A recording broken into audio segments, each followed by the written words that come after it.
Welcome back sa Raven's Journal.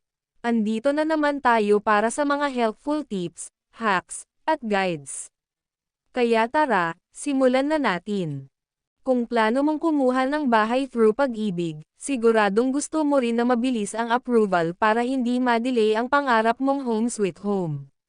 Good news, hindi kailangang komplikado. In today's video, bibigyan kita ng practical at legit tips kung paano mas mapapabilis ang approval ng iyong Pag-ibig housing loan. Kung seryoso ka sa pagkuha ng bahay, panoorin mo to hanggang dulo. Alamin ang tama at kumpletong requirements. Unang tip, complete requirements. Marami ang nade-delay dahil kulang o mali ang papers.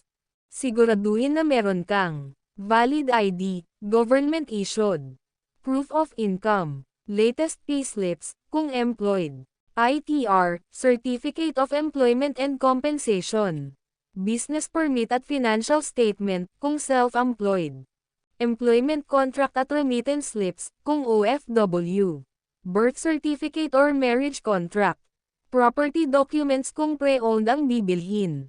Kapag kumpleto lahat, mas mabilis ang processing kasi wala nang balik-balik. Ayusin ang record sa employment at contributions. Siguraduhin na updated ang Pag-ibig contributions mo.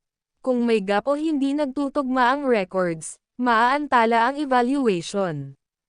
Pwede mong i-check online via virtual Pag-ibig. Also, kung employed ka, dapat tama ang employer info sa system. Kapag OFW ka, siguraduhin naka-register ka bilang overseas member. Mataas ang chances kung may ka-borrower. Para sa mga medyo tight ang income versus sa loan amount, magandang option ang ka-borrower. Pwede mong isama spouse, parents, siblings, as long as within first degree. Mas mataas ang combined income, mas mataas ang loanable amount, so mas mabilis ma-approve. Check your credit history. Maraming hindi nakakaalam na tinitingnan din ng Pag-ibig ang credit standing.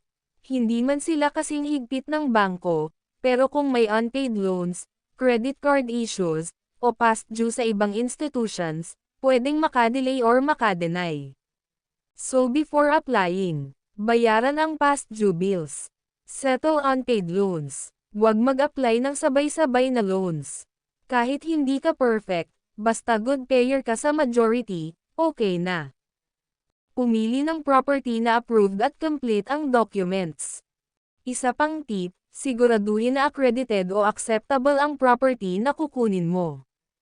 Mas mabilis ang approval kung developer is Pag-ibig accredited, complete ang property documents, TCT, tax declaration, floor plan, etc. Kung pre-owned house and lot naman, dapat kumpleto rin ang seller sa requirements. The cleaner the documents, the faster the processing. Huwag magtaas ng loan kung di kaya ng income.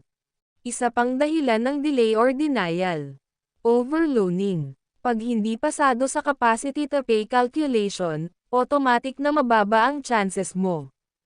Rule of thumb ng Pag-ibig. Monthly amortization should not exceed 35% of your gross monthly income. So kung 30,000 piso ang income mo, dapat nasa 10,000 piso or below ang monthly amortization.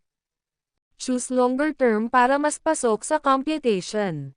Kung gusto mong mas pasok sa income requirements, pwede mong piliin ang longer loan term, up to 30 years. Mas mahaba ang term, mas mababa ang monthly payment so mas madaling ma-approve. Ayan, kung susundin mo ang tips na yan, kumpletong requirements, updated contributions, good payment behavior, at tamang property, mas malaki ang chance na mabilis kang ma-approve sa Pag-ibig housing loan.